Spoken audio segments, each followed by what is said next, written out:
Insoniyat tarixi dunyoning paydo bo'lishidan va ilk odamlardan boshlab hayot uchun kurash bilan yo'g'rilgan edi.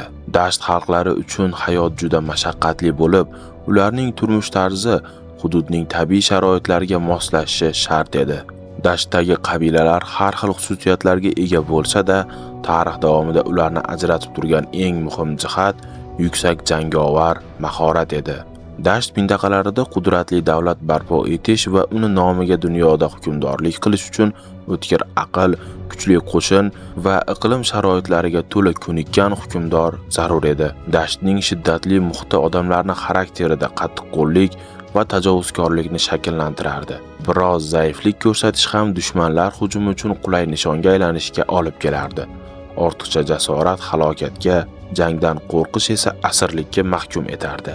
Xun imperiyasining qo'rqmas va yosh hukmdori Metexon Osiyo Xun imperiyasi taxtiga o'tirishidan oldin otasi Teoman xon Osiyo tuproqlarida Xun davlatining asosini saqlayotgan edi. Xunlarning eng ashaddiy dushmani bo'lmish Xitoy imperiyasini esa shimolda kuchayib borayotgan bu davlat bilan shug'ullanishga vaqti yo'q edi. Chunki aynan shu davrda Xitoy imperiyasi siyosiy tartibsizliklar girdobida qolgan edi.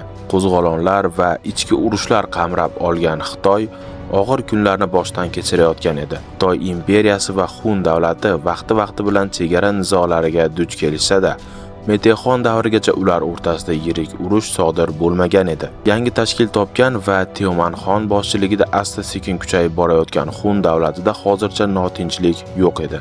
Ammo Teoman bu holat vaqtinchalik ekanini yaxshi anglardi. Agar Xitoy imperiyasi ichki tartibsizliklarga barham bersa, uning birinchi nishoni Xun yerlari bo'lishi aniq edi. Shu bois u o'zi vafot etsa, taxtni kim egallash haqida savol uni doimo o'ylantirardi. Uning katta o'g'li Mete tabiiyki birinchi voris bo'lishi kerak edi. Biroq Mete o'gay onasining fitnalari tufayli otasi Teoman tomonidan taxtdan mahrum qilindi. O'gay onasi o'z o'g'lini hukmdor qilish niyatida Teoman xonga ta'sir o'tkazishga muvaffaq bo'ldi. U Teomanning fikrini o'zgartirish uchun har qanday choraga qo'l urib, Metening otasiga xiyonat qilishi, taxt uchun har qanday ishdan toymasligini uqtirardi. Teoman dastlab bu gaplarga ahamiyat bermagan bo'lsa-da, vaqt o'tib ko'ngliga shubha tushdi. Zero Mete istagan narsasiga erishgan mohir jangchi va yuksak zakovat egasi edi. Metening ana shu fazilatlaridan xavfsiragan Teoman xon uni qo'shni Yueji qabilasiga garovga topshirdi. Teomanning asl niyati o'g'lini olib qochilishini bahona qilib Yueji qabilasiga hujum uyushtirish va Meteni o'sha yerda halok qilish edi. Ammo Mete jangovar ruhini yo'qotmay, Yuejilardan ot o'g'irladi va sog'-omon qarorgohga qaytib keldi. Teoman bu jasoratdan ich-ichidan quvongan bo'lsa-da, taxtni boy berishdan baribir xavfsirardi. Metening qo'rqmasligi va zukkoligini inobatga olib, uning ixtiyoriga 10,000 otliq jangchi topshirildi. Mete o'zining harbiy mahorati va dahosidan foydalanib ushbu 10,000 otliqning tarbiyasi bilan shaxsan shug'ullandi. Hamda mukammal jihozlangan ayovsiz askarlarni yetishtira boshladi. Uzoq davom etgan tayyorgarliklardan so'ng Mete o'z boshqaruvi va askarlarining sadoqatini sinab ko'rishga qaror qildi. Biroq sharti oddiy edi. Askarlar Mete o'q uzgan tomonga darhol o'q uzishlari shart edi. Avvaliga u xunlarning eng qimmatli otlaridan biriga o'q uzdi. Ayrim askarlar otning qimmatini mulk ekanini ro'kach qilib, buyruqni bajarmadilar. Mete qarshilik ko'rsatgan o'sha askarlarni shafqatsizlarcha o'ldirdi. Boshqa safar esa o'z rafiqasining chodiriga o'q uzdi. Bu askarlarning barchasi chodirni o'q yomg'iriga tutdi. Ushbu buyruqni bajargan askarlar ham keyinchalik sinovning bir qismi sifatida jazolandi. Nihoyat Mete otasining o'zini o'limga mahkum etish uchun Yuejilarga garovga berilganini anglab yetgach, ov chog'ida askarlarining sadoqatini so'nggi bor sinovdan o'tkazdi. Ov paytida u askarlariga otasini nishonga olishni buyurdi va Teoman xon ov yerida o'ldirildi. Askarlarning birontasi ham Xun davlat hukmdoriga o'q uzishga ikkilanmadi. Shu tariqa Mete sovuqqon va mutlaq bo'ysunuvchi shafqatsiz qo'shinni shakllantirib bo'lgan edi. Otasining o'limidan so'ng u o'ziga bo'ysunmagan barcha kishilarni, jumladan o'gay onasi va ukasini ham qatl qildi. Metexon harbiy tayyorgarlikni yakunlab, 9 yildan so'ng Xitoy imperiyasiga qarshi urush ochishga qaror qildi. Shu davr ichida u qo'shinda intizomni to'liq nazoratga oldi va o'ziga so'zsiz ergashadigan minglab askarlarni tarbiyaladi. U o'z armiyasini o'nlik tizim asosida tashkil etib, butun Xun jamiyatini ushbu intizomga bo'ysundirdi. Metexon Osiyoning eng qat'iy va intizomli quruqlik qo'shinini barpo etishga erishdi. U dastlab yurishini sharqdagi proto-mo'g'ul Tungu qabilasiga qarshi qaratdi. Mete taxtga chiqqan paytda Tungxular o'zlarining eng qudratli davrini boshdan kechirayotgan edilar. Ular Metexonning otasini o'ldirganini eshitib, ketma-ket elchilar yubora boshladilar. Dastlab Metedan Teomanning kuniga 1000 mil yura oladigan afsonaviy otini talab qilishdi. Mete davlat oqsoqollari bilan maslahatlashganida ular otni bermaslikni tavsiya etishdi. Ammo Mete bir otni qo'shni davlat bilan munosabatlardan ustun qo'ya olamizmi deb otni topshirib yubordi. Shundan keyin ham Tungxularning talablari to'xtamadi. Keyingi elchi orqali ular Metening xotinlaridan birini talab qilishdi. Mete yana davlat arboblarini to'pladi. Ular mo'g'ullarda odob axloq yo'q deb ayolni bermaslikni so'rashdi. Ammo Mete bir ayol sababli qo'shni davlat bilan munosabatni buzamizmi deya xotinini ham ularga topshirdi. Shunga qaramay Tungxular chekinmay ikki davlat o'rtasidagi kimsasiz hududni talab qildilar. Mete bu masalada ham maslahatlashganda oqsoqollar tashlab ketilgan unumsiz yer bo'lgani uchun uni berish mumkinligini aytishdi. Bu javob Meteni g'azablantirdi va u shunday dedi: "Ot va ayol mening shaxsiy mulkim edi. Ularni berdim, ammo yer davlatning poydevoridir. Biz bu yerni ularga qanday sovg'a qilishimiz mumkin?" U yerni berishdan bosh tortdi va Tungxularga qarshi zudlik bilan urush e'lon qildi. Meteni past baholab katta xatoga yo'l qo'ygan mo'g'ullar kutilmagan hujumga qarshi tura olmay og'ir mag'lubiyatga uchradilar. Ularning xalqi va yaylovlari xunlar tomonidan egallandi. Mete otasining Xitoy chegaralarida yo'qotgan yerlarni qaytarib olish uchun faol harakat boshladi. Ko'chmanchi turmush tarzini tutgan har bir qabila ko'proq hududga ega bo'lishni istardi. Chunki bu erkin harakatlanishni va manbalarga ega bo'lish imkonini berardi. Xitoy va xunlar o'rtasidagi urushlar muqarrar edi. Mete tayyorgarlik ko'rayotgan bir paytda Xitoy ham jiddiy hozirlik ko'rayotgan edi. Xitoy imperatori Guazhou va Mete o'rtasida ushbu to'qnashuv tarixda Baijeng jangi nomi bilan qoldi.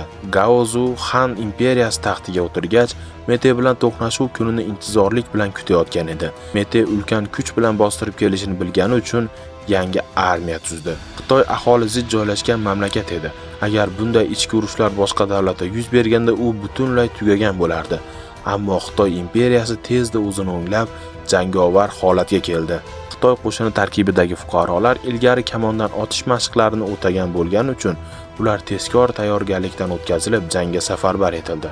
Xitoy askarlariga Dao deb ataladigan moslashuvchan qilichlar bergani ularga taktik jihatdan muvozanatli hujum qilish imkonini berardi.